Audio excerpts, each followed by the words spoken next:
This is a lot of what I do is share the experience, so experience becomes what we share, which is part of the story, right? So we learn through each other.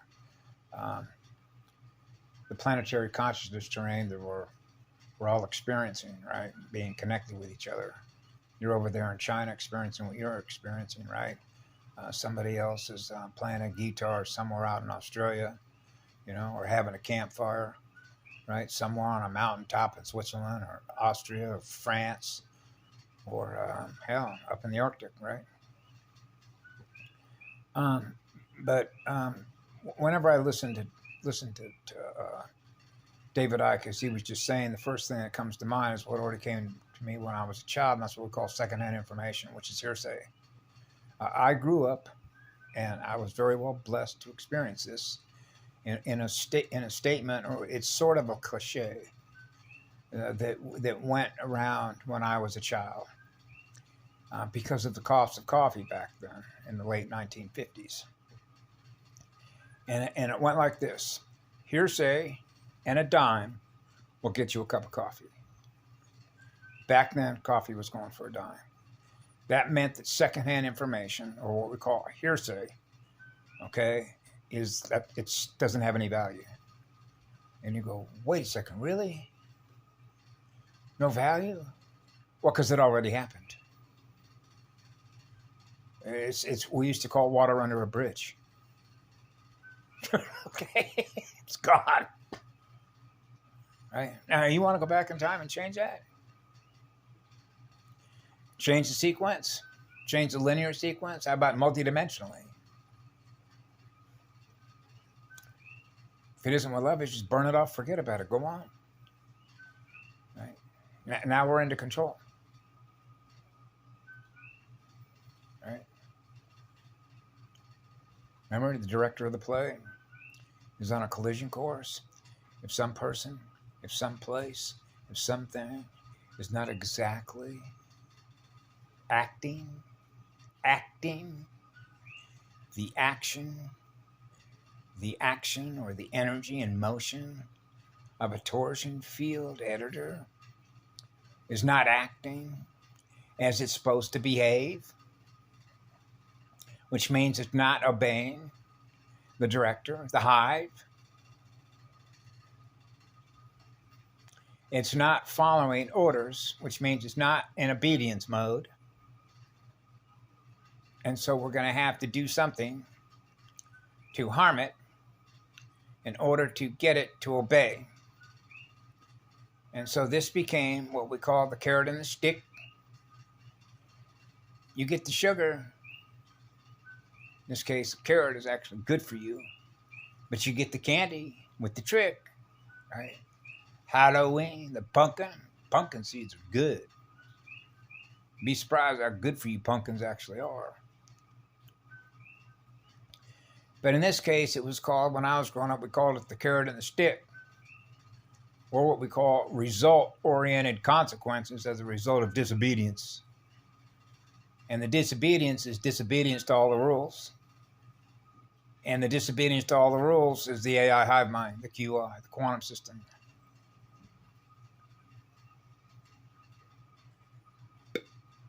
When there's only one law, which is called go green. You're free to go. You're free to go. Love is the absence of fear. You're free to go. When you're experiencing what love is, you're free to go. You're free to get on the airplane. You're free to go wherever you want. There isn't anybody trying to put a leash and collar on you. The source from which all love comes is not holding your energy captive. As a matter of fact, the energy that you're running on is what love is, and that's what frees us. That's a free spirit. So the math is built in. That's why David Icke says it doesn't add up. Well, of course it doesn't add up. Something's wrong. Wrong way. Right? The left way. It's going in the other direction. That's the hamster wheel. That's the hamster wheel. That's the hamster that you see, and they keep running, trying to go faster. But the faster that they're going in the other direction, we used to call that getting nowhere fast. So what that means is that they're getting further and further behind as a result of what? Being held captive by a time clock. That they're not ever going to be able to reach zero because their mind is inverted.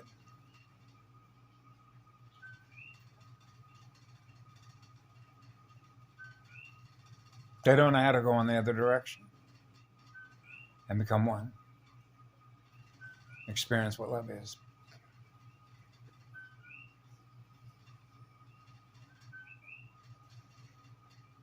Yep. So what happens when the rubber band goes snap? You ever see those little, the way that the little, like when I was a kid growing up, they used to have these little plastic.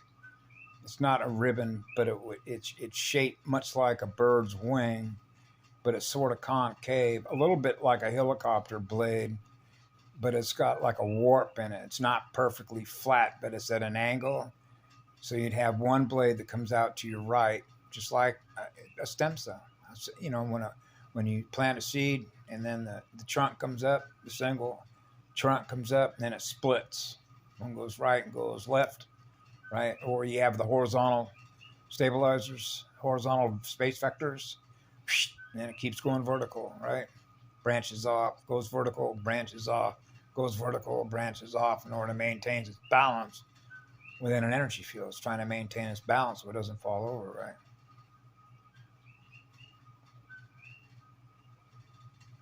Yeah, so trees know how to naturally balance themselves because they're alive, aware, sentient, conscious, and aware of themselves, running instruction codes on what it is that they're naturally building without having to think about it. The creative intelligence is actually built in. The consciousness is built in.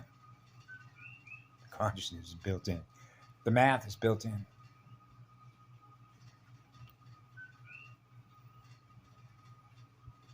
Which means it's not about, it's like the old saying goes, is that you don't have to think about it. It just happens. Because the speed at which it's happening so fast. That's called a frame rate. So it's the speed at which the information is coming back to you on what you're experiencing by being able to manipulate the environment that you're thus experiencing, what love is everywhere you go. And when you're experiencing eternal energy in yourself, and you are the law of least effort. And so it makes everything sort of simple. You're not worried about nothing. Okay? Naturally. So that means when you are with love, you know the one you're with. You know the one you're with because you feel it through your heart and soul. It's what you feel magnetically. The magnet, the spin drive of that magnet. You're experiencing your magnet, cranking it out. How much fire you got on that magnet? Right? Spin drive. Vertical vibration. Yeah.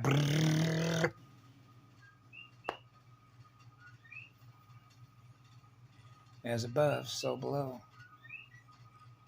As above, so below. As above, so below. As above, so below. Yeah. Hey, I'm seeing myself down there. Whoa. Yeah. I was doing that with the sun the other day. Amazing stuff.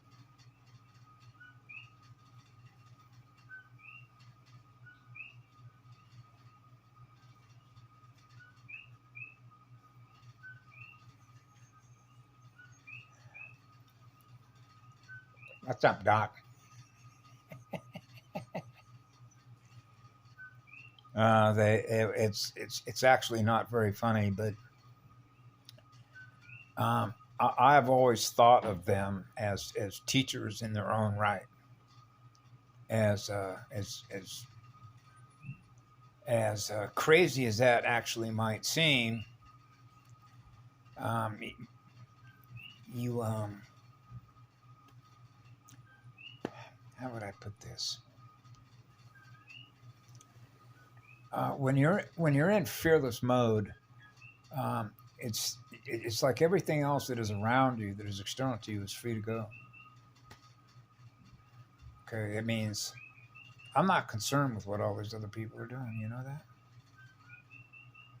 That's up to you to do what you're going to do, because um, you inherently know. Okay, you inherently know by virtue of feeling and knowing what you are in energy, and how that energy works as a mathematician. It's built in. Will naturally take care of the numbers. And that's why there's always accountability. And I've known that since I was a little kid. And that's why an AI wargamer, it's integrated with QI, playing games with the one.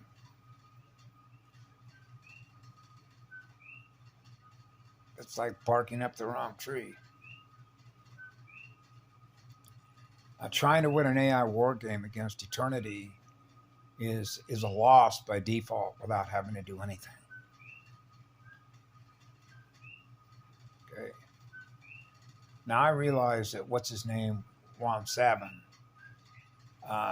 mentioned something about, how you get into the art of war and you just do nothing, right? Well, I knew as a child, because of the way that I experienced being what I am in energy, that I knew I was an eternal being, which means because I'm experiencing eternal unconditional love. And that is made manifest by the way that I express that energy, and the way that I share that energy, and how I communicate it, particularly when I was a child growing up with other girls that I met, that I realized that they hadn't, if you will, experienced that. Okay, of what it really means to be loved that way by another little boy, or in this case, when I was a young adolescent. So she wasn't able to comprehend, unless she simply didn't remember, what it was like to experience a peer, if you will, a male boy who's the same age as her, roughly, right in there, or in this case, the seventh grade, right? So imagine that you're a seventh grader, right? I'm 11 years old, having a relationship with an 11-year-old girl, okay? And the love that I'm sharing with her, that I'm putting in writing, is the same love that a mother and father joined as one, as eternity, would show and communicate that eternal love to its offspring. Okay? That means that the newborn, the new soul and the spirit that's coming in that realm, is experiencing eternity by virtue of experiencing the eternity from which it came as a starseed. So now that soul and that spirit is experiencing the purest of light, which is the purest of fire, by virtue of the mother and father that are one, from which it came. So that soul and that spirit is not experiencing anything less than what it's experiencing through both its mother and its father, joined as one. Okay? So this 11-year-old girl was not able to experience within her own state of soul and spiritual being the words that I was communicating in energy were actually translated through her to realize her and I were one. In other words, everything that you are, I am. Okay. Everything that I am, you are.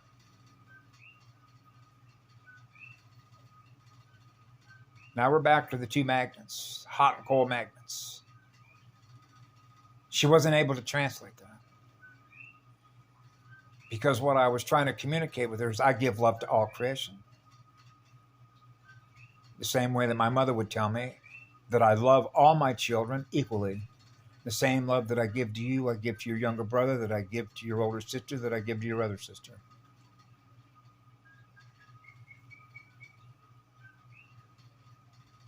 That was my mother.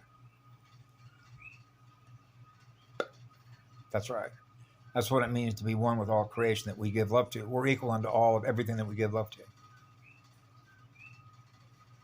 So you can imagine, through experience, when you're in a fallen spiritual system, okay, they don't remember that. They haven't experienced that, or they could relate to that by having a reference to that held in their memory somewhere. Memory access to memory. Oh, it was wiped, and you've been reprogrammed. So you're not experiencing a soul connection to eternity, to which you realize that we're all connected by virtue of having come from the first fire, eternal fire, an eternal love vibration. Do you experience eternity within your own heart and soul and spiritual being? And if you're experiencing the same love that is eternal that's in you, that I'm experiencing in me, then you and I are both one, experiencing the same eternity, which means you love me forever and always too, the same way that I do with you. So that you and I, at 11 years of age, even though you're not in the same family, are both giving love to each other. Now our waves are in harmony, baby. Now we're singing the same song and dance in spirit with all the elementals. So you can see how this went, trying to establish relationships with other adolescents at that age. Okay. It doesn't compute. That's what David Icke was saying. Right? Doesn't add up. The math music doesn't add up because the music is distorted, David. They deliberately distort the torsion field so that the music's not in harmony with the law of one.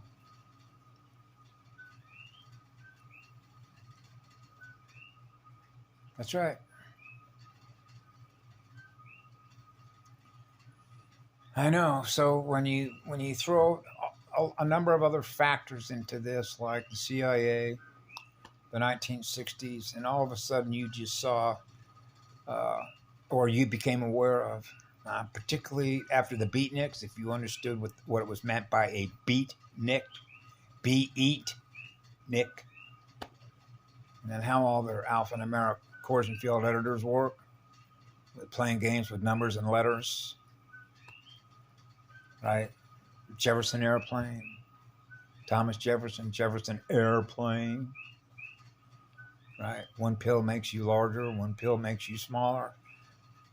But the point here is that what you would notice over time-space vectors was an acceleration of bands. They were called bands, like B and D. Right? And, set and, B and D. So they were called bands. And when I was growing up during the early 60s, they had street bands, which were known as Battle of the Bands. Like Nevada is known as Battleborn. Right? Battling with each other. Swords, cross swords, right? Battling with each other as corporations. So you can see over time, for example, how these corporations were eating up other mom and pop businesses, right? Oh, there's just a family little business. The next thing you know, they're having great success because of what they're introducing. So this is how the vampire works. You're a mom and pop family that's had a farm in your family for 200 years. You've been growing organic crops and high quality, high voltage stuff, right? And providing high voltage stuff to the community, and everybody's experiencing a higher state of health. And so what that means to a corporate mercenary military hitman, you know, in plain clothes, wearing a noose around their neck, right? Hangman's noose. Remember what George Bush, the president, said? Not the little dinky guy, his dad. Herbert Walker, I think that's his name, Herbert Walker. When he was president, he said if they really knew the truth about who they are, who we are, they'd grab a 50-foot length of rope. They'd grab a 50-foot length of rope and hang us from the nearest yardarm. They knew the truth about who we are. Did you know that? Remember when he said that? How many remember when he said that? 50 feet of rope. 5-0, Hawaii 5-0. 5, number 5. All right. Pentagram. Ring a bell like the Pentagon. The noose. Mr. Smith's. Mr. Smith's. With a noose around the neck. His mind's held captive. Mr. Smith is held captive by Neo. Neo, we have a connection with you. It seems you came first, Neo.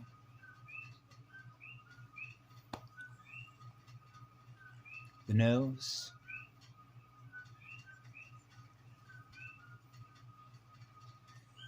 A nosedive.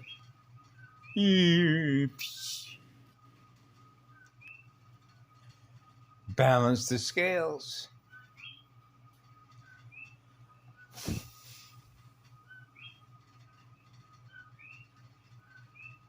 Boy, I'm certainly experiencing the equator.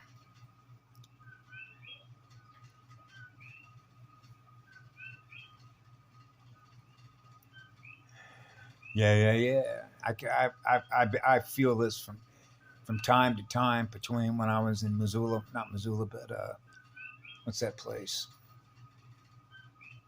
Come on, help me out here, Karen. What was the river I was at? Gallatin Gateway. That's right, Gallatin Gateway. Gallatin, near Bozeman. Bozeman, like Bo,